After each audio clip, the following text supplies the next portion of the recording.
Hi everybody, welcome back to another Friday. Last week we talked about processing deep hurt, and I had an opportunity to have discussion with a bunch of people on Monday night and really talk through this subject even more.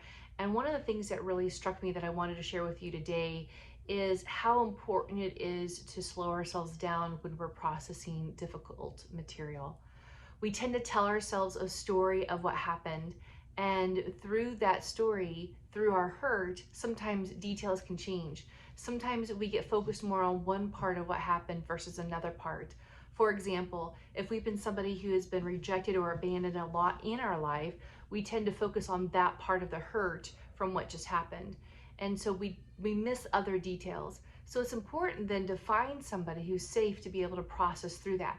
They may help pick out something that we're not aware of because our minds and our hearts go to specific details and not others. This way, we're able to tell ourselves a more accurate story of the hurt, and we can figure out then how we want to move forward. Is this a relationship that's so important to us that we know we need to figure out how to make amends? We need to figure out how to repair the damage that's been done? Or is this somebody that we're not super close with and in fact has been kind of hurtful in many, many ways or in many scenarios, and we need to learn how to set up more healthy boundaries?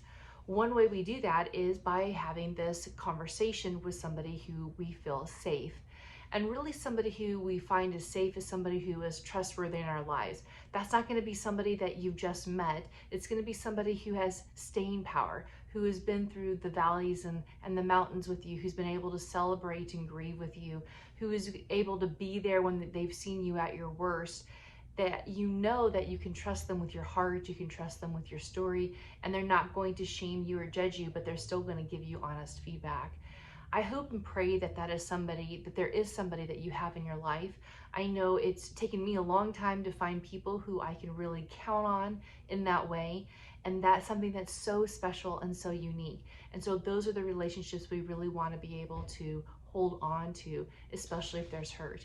Here's the thing though, those kind of people, when we go through hurt, they're going to want the same thing. They're going to want to work through it because they know this relationship is important as well. Well, I hope that gives you some food for thought for your weekend.